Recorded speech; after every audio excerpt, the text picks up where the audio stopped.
The latest also in the Pune hate crime case, the Home Ministry has said that it is satisfied with the report the Maharashtra government has, but has sought further clarification on that report. Sources telling CNN-IBN that the state government has called the incident a law and order problem. This as Pune police are on the lookout for 4 more people involved in the murder of the 24-year-old IT professional. They have arrested 252 people in cases related to the violence that followed inflammatory messages posted on social media. Pune police are now making a catalogue of all Hindu Raksha Sena members in the city. Arunima on the phone line. Arunima, the report sent clearly did not mention it as a hate crime. Well, it did not. In fact, it labelled it as a law and order problem, and what we hear from our sources is that it was quite sketchy in its detailing.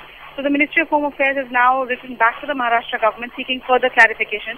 The Ministry of Home Affairs essentially wants to know what were the circumstances in which this incident took place and what is the action that police has taken so far. Essentially details about how many arrests, what are the sections that have been imposed, and how soon the case can go up to the trial stage. These are the clarifications that the Ministry of Home Affairs has sought. Remains to be seen how soon, if at all, Maharashtra government replies regarding this sensitive situation that is unfolding in Pune.